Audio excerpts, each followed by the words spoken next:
speaking, his problem was not a hard one. He had only to manipulate and eliminate, and to raise to a higher power, and the triumphant result of examination day was assured. But I was a disturbing element, a perplexing unknown quantity, which had somehow crept into the work, and which seriously threatened to impair the accuracy of his calculations.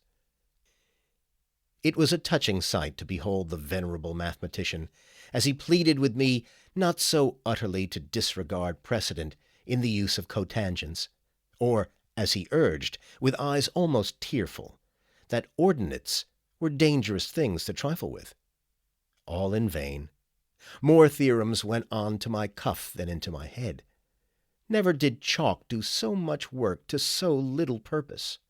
And therefore it came that furnace second was reduced to 0 in Professor Surd's estimation.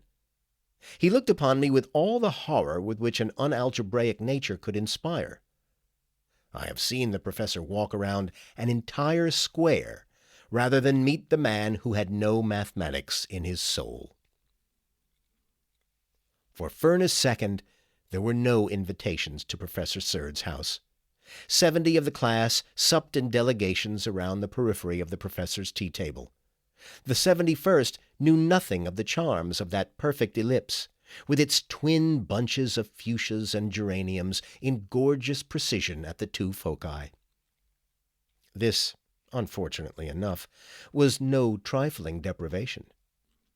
Not that I longed especially for segments of Mrs. Surd's justly celebrated lemon pies.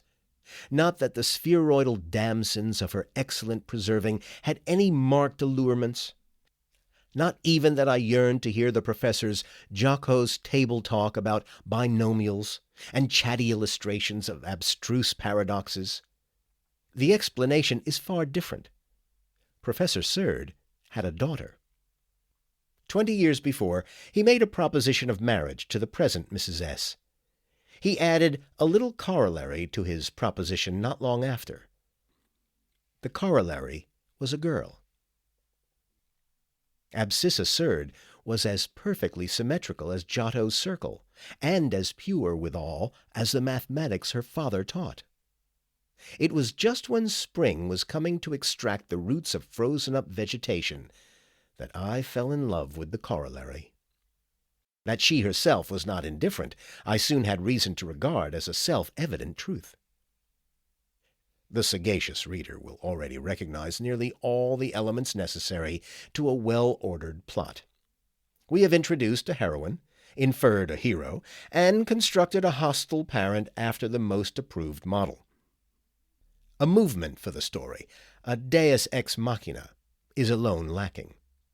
With considerable satisfaction, I can promise a perfect novelty in this line, a deus ex machina never before offered to the public. It would be discounting ordinary intelligence to say that I sought with unwearying assiduity to figure my way into the stern father's goodwill. That never did dullard apply himself to mathematics more patiently than I. That never did faithfulness achieve such meager reward. Then I engaged a private tutor. His instructions met with no better success. My tutor's name was Jean-Marie Rivarol. He was a unique Alsatian, though Gallic in name, thoroughly Teuton in nature. By birth a Frenchman, by education a German. His age was 30, his profession omniscience, the wolf at his door poverty, the skeleton in his closet a consuming but unrequited passion. The most recondite principles of practical science were his toys. The deepest intricacies of abstract science his diversions. Problems which were foreordained mysteries to me were to him as clear as Tahoe water. Perhaps this very fact will explain our lack of success in the relation of tutor and pupil. Perhaps the failure is alone due to my own unmitigated stupidity. Rivarol had hung about